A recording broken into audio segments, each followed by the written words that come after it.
Hello and welcome to the Life After Diets podcast. I'm Sarah Dosanjh, psychotherapist and author of the book, I Can't Stop Eating.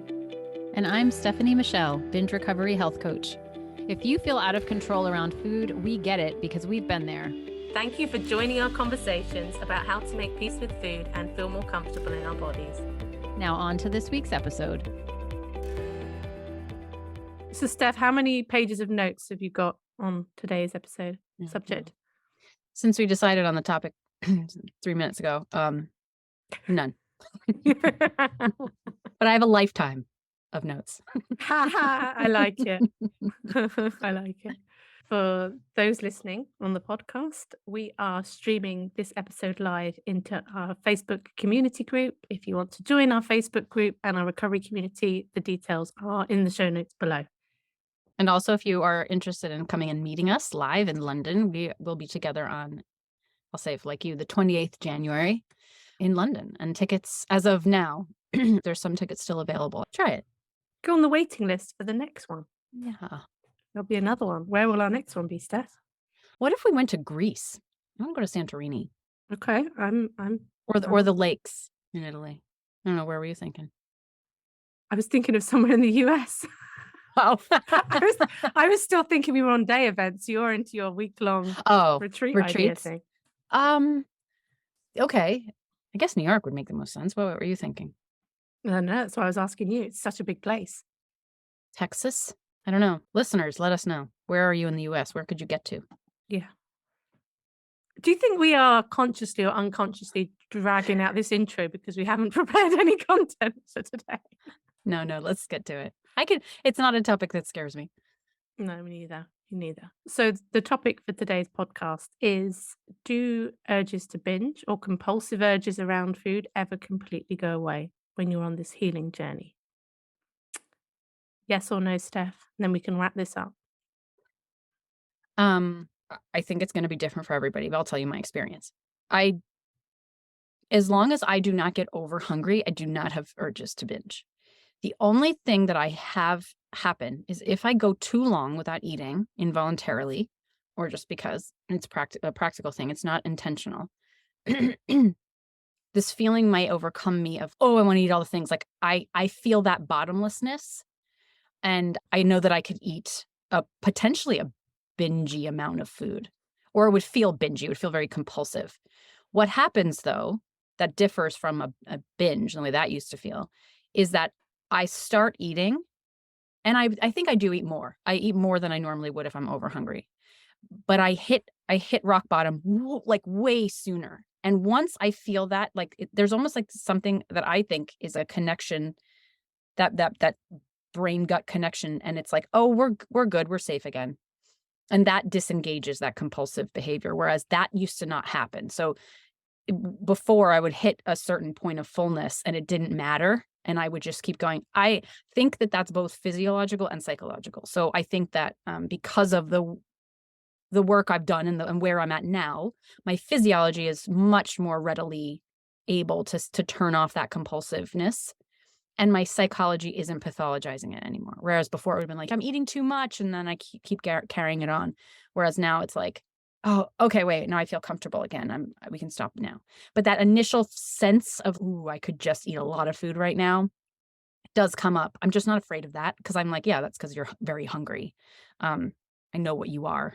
Do you think it feels exactly the same when that comes up now?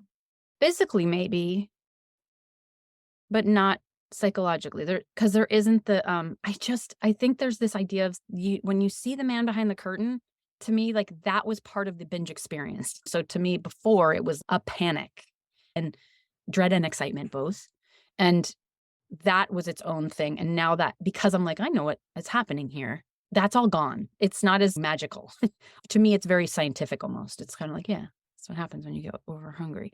This is nothing to worry about. You know what I mean? And that kind of deflates it. Mm-hmm. What about you?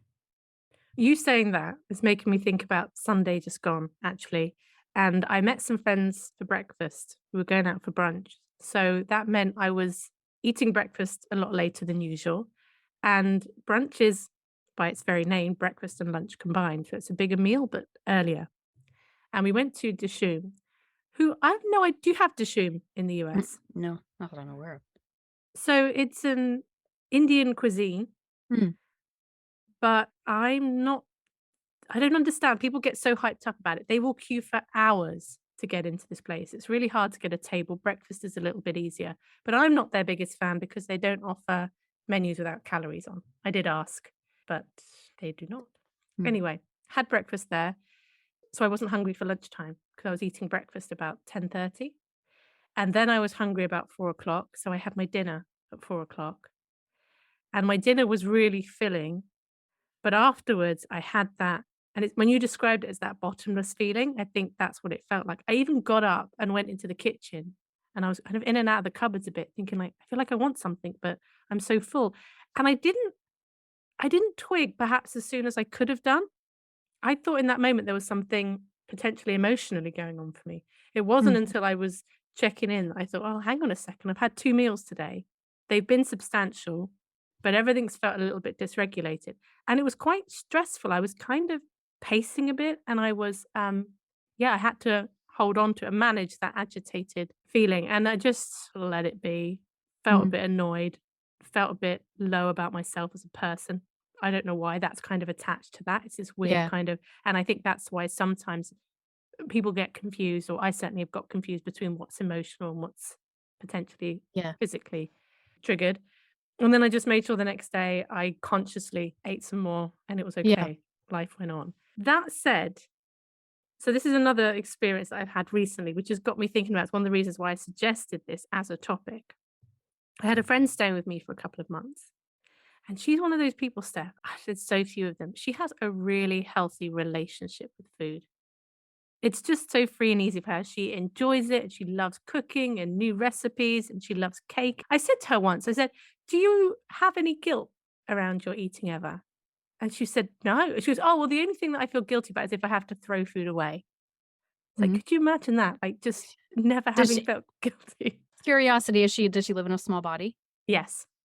I think that's part of it. Yes. That said, she's someone, her weight fluctuates, Okay. but always within a straight size, always Right, within a right. socially acceptable. But it does through time of year, her weight shifts quite a bit. It's like she's not thinking about food, but her eating naturally changes in response to the seasons, Mm, in quite a free way. We got in the habit of having cake every afternoon. So about 3 or 4 o'clock in the afternoon, we would have often gone for a walk if we'd had time together. We would pick up some cake from somewhere. We'd sit down and have a cup of tea and some cake. And I started to realize as this went on after a couple of weeks, I was feeling a bit agitated about getting the cake. So my mind was a lot more like, "Oh, when are we gonna get it? Um, are we gonna get the cake?" Do you see what I mean? And I just noticed all this. I was enjoying the experience of eating the cake less and less because it started to feel like I had to have the cake yeah. every day. And that to me was really reminiscent of feeling compulsive. It felt like a compulsion. I know it's habit, but it really did feel like a compulsion. And on one of the last days she was here, she said, "There's a new cake place that I've seen that I really want to try. And let's go out for a walk and we'll pick up some cakes." So great. So we're walking for about 25 minutes. And I'm thinking, where's this cake shop she's talking about? So I ask her and I say, "Oh, where's the cake shop?" She goes, "Oh, I think I must have walked past the cake shop." Like, just like, I'm telling you, Steph, the rage that came up in me. oh, It was really interesting because it caught my attention straight away. I was like, I felt furious with her. how did you how did you behave towards her? Furious with her. Sorry, I felt furious with her for missing the cake shop. I mean, how could she miss the cake shop?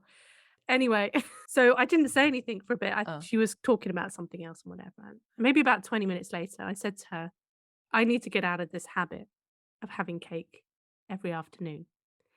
And she says to me, she goes, "Sarah," she goes, "but cake's good." She goes, "There's nothing wrong with having cake every afternoon." I tell you what, Steph, it's really weird being on the other side of that because I'm uh-huh. like, I know. I You know? genuinely wasn't feeling Mm, guilty about having cake every mhm. day or thinking this is a bad thing.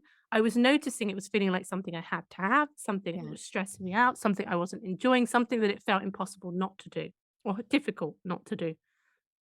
And so I explained to her the difference and I explained to her the feeling that I'd had. walking her street. She was like, "Oh," and, she kind of got it, I think.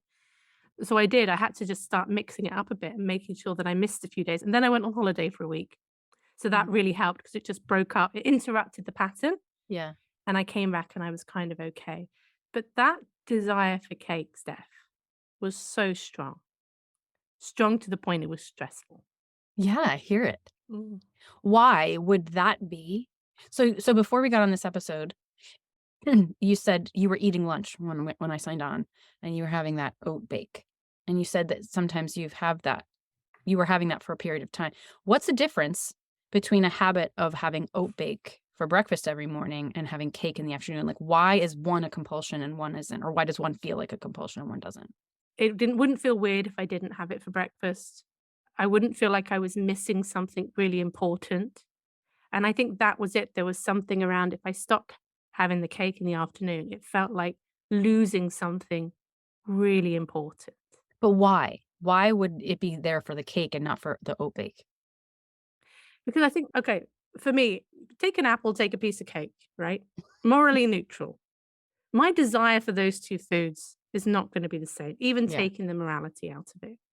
The cake is a more pleasurable thing Yeah. to eat, just from a brain chemistry perspective. Yes. It had this feeling of wanting this afternoon fix. It was similar to, I remember when I was a teenager, and back then it was cool to smoke. It's not for teenagers now, but it's No, back then. And I can remember smoking a bit and saying to myself, I could never get into it. the minute, Try it as I might, which I did. I tried to change my food vice I did. I remember saying to myself, the minute that I experience a craving for a cigarette, then I'll stop. That was my plan on not to get addicted to cigarettes. But I had no idea what a craving felt like. And I was expecting it to feel like a physical pain or something. I don't know what I was Uh, expecting. I really didn't know what a craving was. And I remember one day trying to get together all these coins and pennies and like emptying this money box to get enough money to go and buy a packet of cigarettes. And I remember that stressed feeling of I need to go and buy some cigarettes. And that was the moment that I realized this was a okay. problem. I was now addicted. It reminded me of that Yeah. feeling. And I asked you this question specifically to illustrate something that I think could be an entirely different topic. In fact, there's two topics now I want to get into. One being the question of addiction to sugar, right? Which I don't believe in, but I do believe what you just said. Like, I too feel like if I granola is a food like this for me. My daughter has recently has this like affinity for granola, so we get it a lot more. And when it's around, there is this draw to it, and I could eat a lot more than I need of it. And I do believe that you can, like, this question of addiction, I think it's sometimes in the effort, I think, on the part of anti-diet messaging to convince people that food is not addicting and sugar is not addicting, which I believe it's not an addiction in that same way. And I do believe that. But that doesn't mean it's a black and white case of it's as clean neutral as an apple or as kale or something. You know what I mean? Like, there is a reward system around sugar, and I believe that my whole point here is to illustrate that I think that you can absolutely do what you did and say, I need to break this habit of this thing. It doesn't feel good to me. It's starting to feel like a compulsion, and that is not restricting. And that would be another topic that like is sort of branching off of this one, because the confusion around, well, wouldn't that be restricting? I hear a lot. And I think that it's like, no, I think intuitive eating or eating intuitively is about understanding this. It's understanding the way that your body works and the way your mind works around certain foods, still maintaining that we're not attaching morality to it, but just sort of having this understanding of how you work and then working with yourself around that. That there's nothing wrong with that. So I think it's important. I'm glad that's why I wanted to dive into that piece of it a little bit more. So I've just finished listening to the book. Have you heard Dopamine Nation? I've heard of it. I haven't read it. And it's just got me thinking a lot about this. Any behavior or anything that we do that can produce that dopamine response and is Right. involved in the reward pathways, I think we can develop an addictive cycle with. So The there's some, addictive process, it's called, right? I love this concept. Like, it's a process addiction, not a. Anyway, go ahead. oh, I see what you mean, as opposed to it being substance. What it really got me thinking about actually was she talks about dopamine fasting, as in some kind of abstinence Mm, from whatever the behavior is that you are in an addictive cycle or an addictive process with. mm, What it made me think of is actually, I think the most addictive part of my struggle with food was that combination of food and screen. That created the feeling that I was chasing or trying to get away from, like changing my state in some way. And I've spoken before about having that time where for a couple of yeah, months I took that apart.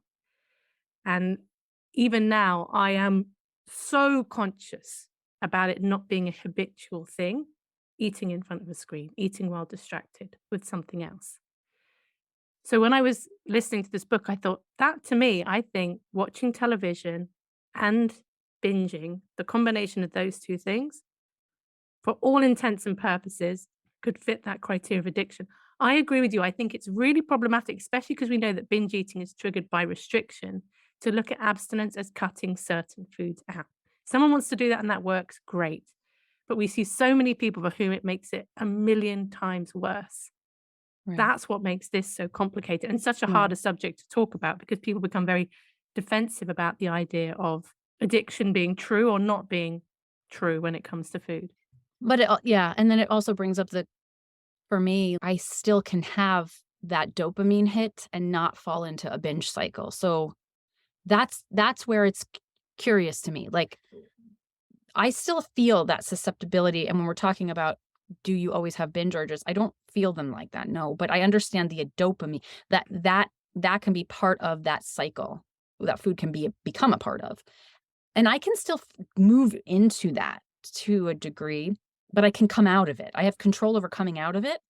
So that to me is where there's a discrepancy between like it's not just that. It's not just this hit of dopamine because if it was, I wouldn't be able to come back out. Whereas I can now and I couldn't before. And I think that's because I have more sources of dopamine, to be honest. I really think that because when I have rewards coming in other places that in my life prior I didn't. And that potentially is why, because sometimes I really think, why was I thinking about this the other day? I forget why. I was thinking about how there were mornings I would wake up. I was trying to write a post. I would wake up in the morning and remember that I had binged the day before.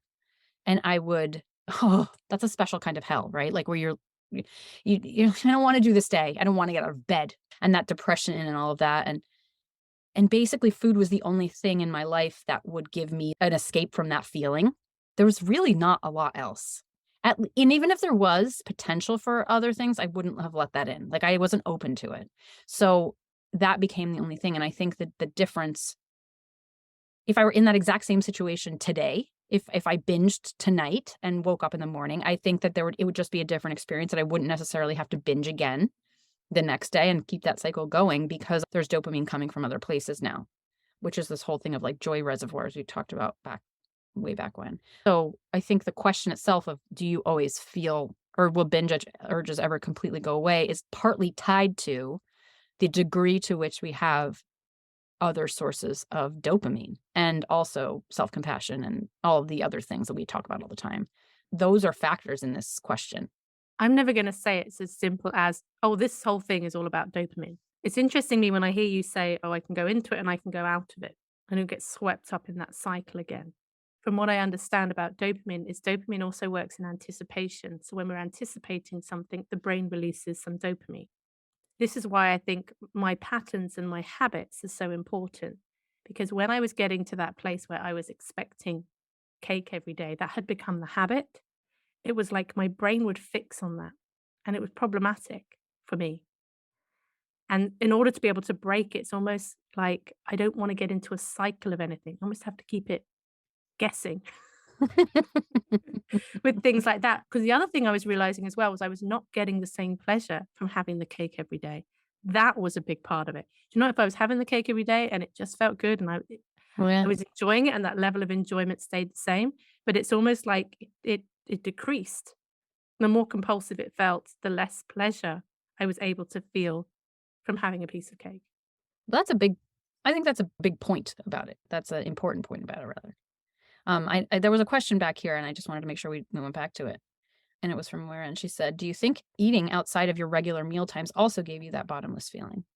Because you said it was Mm, the dysregulation of the not to do with the cake, but with the brunch. yeah. It could be timings a bit. Where I'd been on holiday, I'd been having my meal times at slightly different times anyway.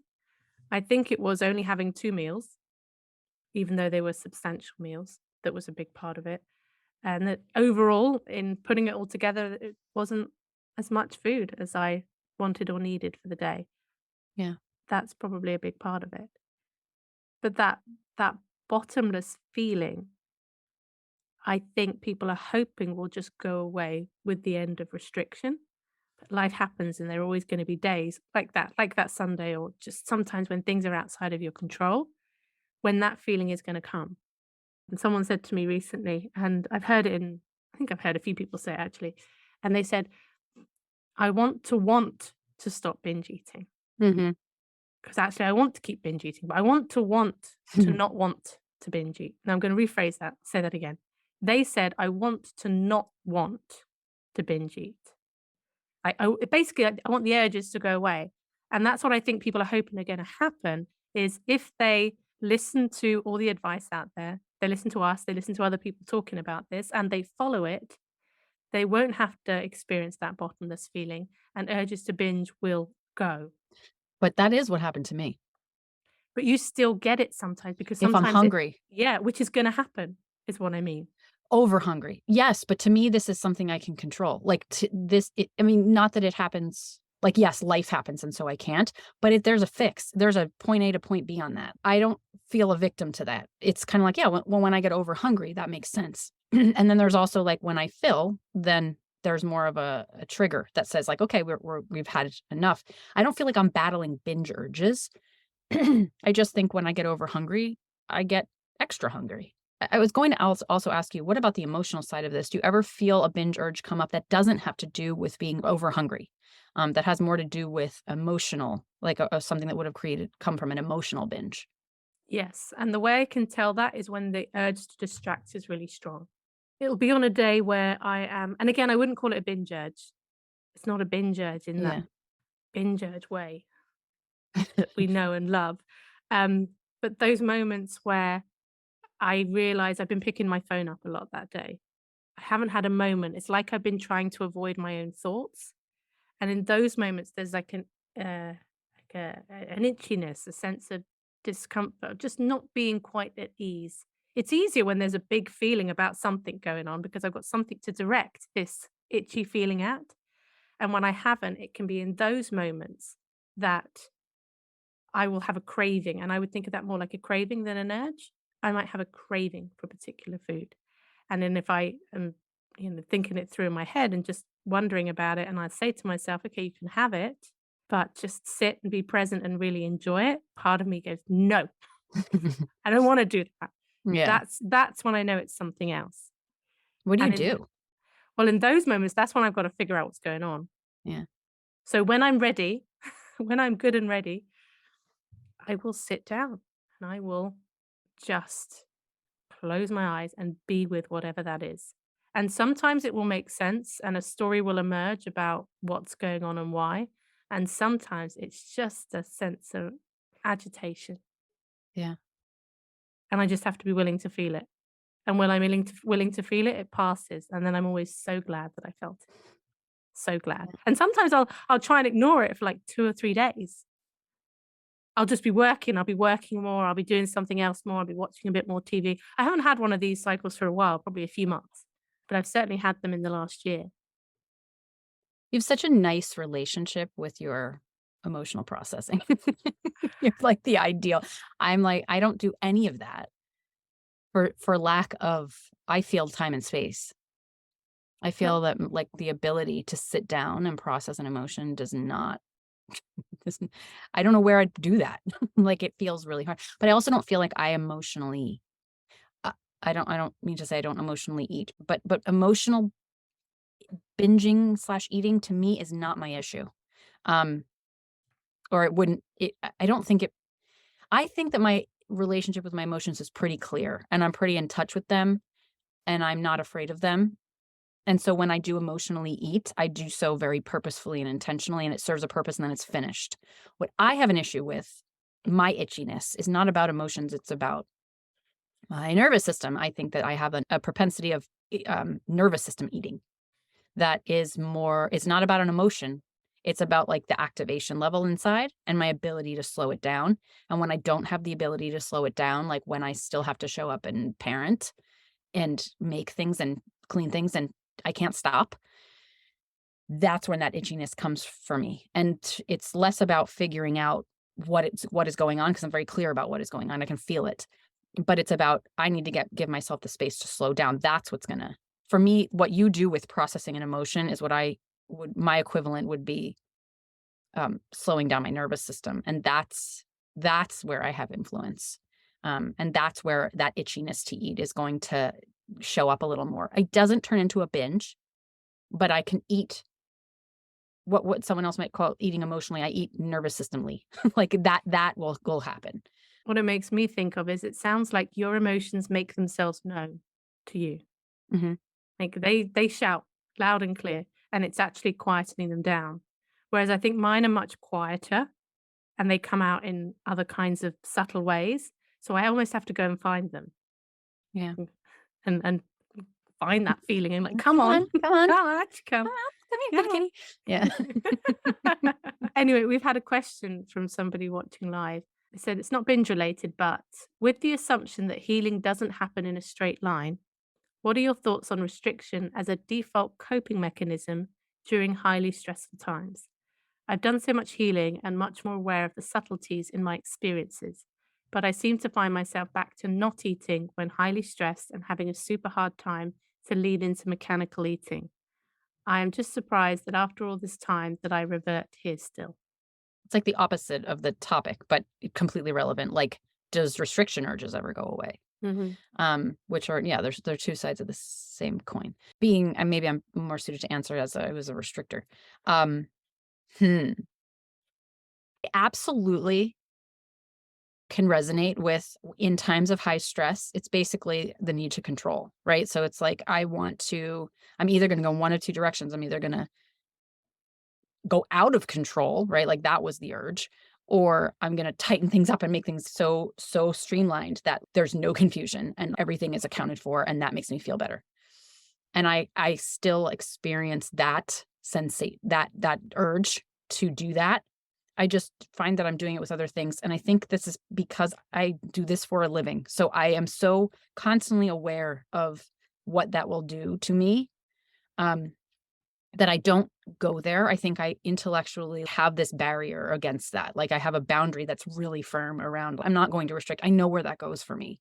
And that's for me, by the way. So someone else may, I think I've talked to people who will restrict at times. And the degree to which your body shouts back is variable. And for some people that might be a coping mechanism that still happens. For me, I'm pretty clear that if I restrict, there will be a rebound and I don't want to go. I don't want that. So I don't do that, but I will redirect that energy to other things. So I will get much more controlling in my home. So I start cleaning, not cleaning. I'm not a cleaner, but I'm like a organizer. And I'll get with my kid, like I make my kids clean their room. I will notice myself doing that, controlling them. Like you need to clean your room. You need to, and then I need to. So that in that way it will start to spill out. And I'm not saying these are I mean, like I wish I could say that I do this in the healthiest of ways. I try, but certainly it spills out in ways that I'm not entirely like at peace with. But the urge itself to control is there and does come up. I think it's kind of the awareness still. It's like, oh, I see that. I see what I'm doing. I know what this is. I need to slow down because the part of that feels run by that nervous system energy of like control, but it's anxiety. So it's like, if I slow that down, like that, and again, like to your point, Sarah, of no, I don't want to. Yeah, same. It's like, no, I don't want to. I'm gonna make everyone clean their room 3 times. You know what I mean? Like, but eventually there comes this amount of, okay, this doesn't feel good. I don't want to be doing this. I need to slow down. And then getting that to happen is sort of how I deal with it. But it happening in the first place, absolutely. I think that those urges are there. I think food has just been the vehicle. So it doesn't mean that, healing the relationship with food doesn't mean that original root necessarily goes. I think that that's still a work in progress for many people. I don't think it's something you heal 100%. It's just what you learn to do with it.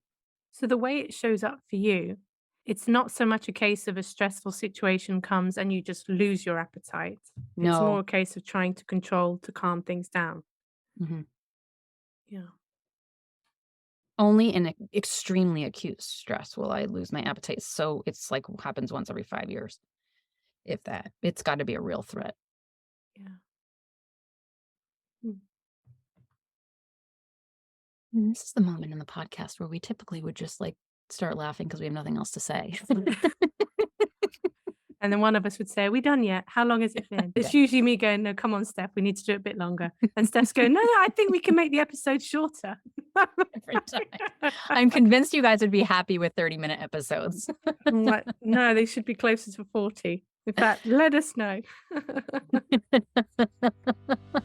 If you want connection and support around any of the topics we talk about on the podcast, we would love for you to join our membership community. Members have access to monthly online support groups, a private Facebook group, live episode recordings, and member-only Q&As. If you would like to join us, please head to lifeafterdietspodcast.com/community. Now let's get back to the episode. There is a school of thought out there, and one of our community members shared this the other week as well, that if you have binge eating disorder, this is something you are going to live with for the rest of your life, and you are going to have to manage it. Right. I That hate was that. that was shared in our group by one of our community members who's in an NHS binge eating recovery group. And I think they found it reassuring. I know, it's so it's so cool how different things are for different people. To me, I'm like, "Oh, that sounds awful." Go ahead, I didn't mean to interrupt you. Oh, no, yeah, you Oh. didn't. Nice try. Oh. Keep talking, Sarah. Yeah. Keep filling up the time. You know what? On the episode with my mom, where she said to me she suggested that, right? Like, she said something at the end of that episode where she was like, "Well, this is just something, like, are you" she said to use the word managing, I think. And I felt so defensive when she said it, I as you saw. could maybe tell. And I didn't hide it, I don't think. I think I was like, "No, I don't know." Um, because for a long time, that's exactly what I did, is I managed it at times before I lost it. And to me, that was white knuckling. That's what I hear anyway when I think about management, which is worth noting, because maybe for someone else who's talking about it in that way, that's not what you mean. Maybe there's a different type of definition. To me, when I hear about I manage my binge eating, I hear I always got to be careful. And I don't feel that I don't feel that. And if I did feel that, I think I would be really upset. But if my life were to change, and let's say that I think about this sometimes. I mean, can I even say this? Is this too dark? But sometimes I think to myself, like, if Mike suddenly died and my kids were taken, I don't know. If I like, if I lost things in my life and I found myself without dopamine, like, or in such a state of depression that I had no resources to come out, would this come back? I still think no. I don't know. I mean, nothing's 100%, but I think that the physiological piece is so strong that was such a big part of why I was binging, at least in the more later parts of my life. If full on depression came back, would I have to manage it? Maybe, but I don't feel that way. Do Mhm. you? So I've always said I won't say that never again, because almost by saying never again, there's been a slight superstition in me that that was Yeah. tempting fate in some way, because we don't know what the future would hold. But I feel like I have changed so much. The way I see things has changed so much. And let's say something happened and for some reason or other I binged. I really don't think I'd shame myself for it, even Right. given what I do. I would not let myself do that. I would refuse to do that because that's the slippery hole to fall into. Now, Right. if that would somehow change Right. to a place where I did feel really ashamed and then I hide and then I feel inauthentic because of what I do, that I guess would be the path that is an option, like it's there, but I feel like I have I'm saying this so carefully, like I'm really scared that I'm going to get struck down or something. It's know. going to go like, I am going to make you humble by giving it back to you. Because when I think about it, Steph, when I really put myself back there and I just think I it know. did not make sense. Like it was insane, the strength of those binge urges and how nothing I else know. mattered. And I would never have believed that was possible before that happened. Yeah. I hear you. And I also do believe that everyone has their, like, not vice, but vulnerability. And some people's is food, right? So that this is a part in it. Maybe it's coded in, and once it's coded in, it doesn't code out. Right. So I really don't think that I would ever become so low that I would then turn to like alcohol. That's never been my thing. Or other variations of like coping. The food was always mine. So I think that would be again. You know what I mean? I think that would be the thing. If I came to needing that much of the coping. I think in my current place in life, it does not feel like a vulnerability. But if my life were to change drastically enough that things changed and it changed me, maybe. Mhm. Yeah. But it's not something I feel that I'm like having to be careful about. Like I'm okay saying it out loud. Like I don't feel scared. I don't feel like I'm holding on for dear life to something. That management piece doesn't feel real right now. It's very dormant. It's not alive right now. I don't see myself as managing binge eating disorder. It doesn't feel like something I'm managing my day-to-day life. Yeah. I don't like the word manage either, but there is something around what it's done is it has put me in a place, and maybe it will always be the case, that I need to pay attention to what's going on around food, what my relationship with food is, because that tells me everything I need to know about everything else in my life. Mm. And I actually think in many ways it's an advantage because it's not an obsession. It's not something that when I think about how much time I used to spend thinking about food, beating myself up about food, like it's the tiniest fraction of that. And I'm now in mind of, so when I turned 40 this year, one of the things I did for my birthday, I went down to Bournemouth and I did something with my Bournemouth friends. And we all went out for this meal. And we booked to go out for a meal and we booked this bar and this place that we were going to go and dance afterwards. We get to the restaurant, we wait nearly half an hour for our table because it wasn't ready. And then when our table came, we waited nearly another hour for food. So by this time, it is gone 9 o'clock. Now, I am so conscious because I'm thinking ahead and I'm thinking about the rest of the evening and how I want to feel. I want to go and dance. Even though I'm really hungry, I'm really conscious of how I want to feel afterwards. No one else seemed to be of that Yeah. mindset. So everybody ended up ordering a lot of food, feeling so full that everybody was sluggish and tired. One of my friends threw up because she ate so much. She doesn't have a problem with food. Wait a minute, know Sarah. what happened. Does she know you do? It was really weird. And so we're out afterwards and everybody is literally in a food coma. And I'm the only one who's got any energy and wants to go on the Good for you. dance floor. And then the evening ended much earlier than would have been my preference. So had I not been somebody who's vigilant about how am I feeling? How do I want to feel around food? Does this feel okay? All of that kind of thing. Maybe a better way to put this is, will it always feel hard? You know what I mean? Because what you're describing is like, sure, there's a certain level of awareness and or management, I guess you could say, but it's not hard. And that's how I feel. As you were talking, I was remembering over the weekend, my husband went to the gym and I was home with the kids. And he was like, I'll bring home, we have this, we have this place, it's called Chopped. And they make salads with everything in them. And the way they mix it up is like, you can't do it at home. I don't know how, it's beautiful the way it goes together. And he was like, I'll bring home Chopped for dinner. You feed the kids. So that was the plan. So, but he went somewhere else too. I think he stopped at the girl. Anyway, too much time had gone by. And basically I fed the kids and I was like, oh, I'm really hungry. And then I called him and I was like, how soon are you going to be home? He's like, I'm just leaving the gym. I still have to stop at the grocery store and stuff to get and I was like, okay, I'm really hungry. Like, I'm really hungry. I can't wait. I need to eat dinner now. I could tell, it was just like, if I wait for him to get home, I'm going to be over hungry. So what I did was I ate dinner and when he came home, I was like, I'm sorry. I was like, I had to eat, put my salad in the fridge. I'll have it tomorrow for lunch, which is exactly what I did. But there's a level of management in that, right? Like there is some kind of awareness, but it wasn't hard. It was like, it doesn't stress me out. It's just like, I just know when I get too hungry, it's something I don't have. Like, I think my husband could have waited if it were the other way around. He absolutely could have waited.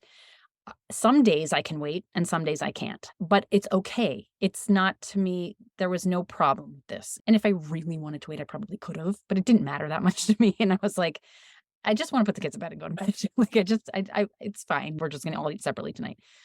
And I had a client actually say to me this week, she's like, I feel like I do still think about food. I have this awareness of what I'm eating and I don't know. I hope that goes away. And I said, oh, it doesn't have to. Like, I have an awareness of what I'm eating too. It's not like, I don't consider myself one of those people that like your friend where it's like, I never know, because this is something I have awareness around, but it's fine. Like, it's just that it's not an issue. I have awareness and I know what I'm eating, and I have more probably awareness about my food than someone who's never had an eating disordered eating would have. But it doesn't interrupt me. I think though when food and your eating has been such a source of pain, the desire is, I never want to have to think about this again because it's so associated with all those things, shame, self-esteem, like our very sense of self-trust and all of that. And what I see happening a lot is, particularly when people initially give up dieting, they go from being hyper vigilant and hyper focused on what they were eating to, I'm not going to think about it at all. Yeah. And I think as well that that can be a necessary and helpful, healthy swing to have, to go from that hypervigilance into not thinking about it at all. But I think perhaps for many people, unless they come back to some kind of middle place where actually it is okay to think about it and it is okay to plan, it is okay to check in, it is okay to say yes, it is okay to say no, and to consider these things in a kind of self-care way, Yeah. that I think is the I challenge. don't even know if it's possible to not. I don't even know if what you just that other swing is possible. I think you always have this level of awareness with it. I think not thinking about it in terms of not negotiating with yourself about it. Because when you manage, or want of a better word, your relationship with food, you're negotiating. So you're saying to yourself, "Oh, Mike's not going to be home for a bit. I'm feeling hungry. What do I do?" There's a negotiation with yourself going on Mm. there.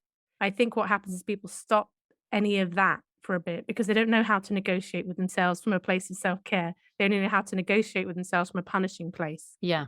And to go from that into some kind of middle, maybe some people manage it, but others don't. So maybe thinking's not the right word, the negotiating. Yeah. Perhaps. So there was a comment before then I just wanted to touch Oh, on, which okay. was just saying, I think no matter what, we can't unknow what we now know. So if we slip back, there are more choices and more self-compassion. Yes, I agree. I don't know, like I can't be unconscious about not eating and not care. So I re-engage sooner, maybe. Yeah. Yeah.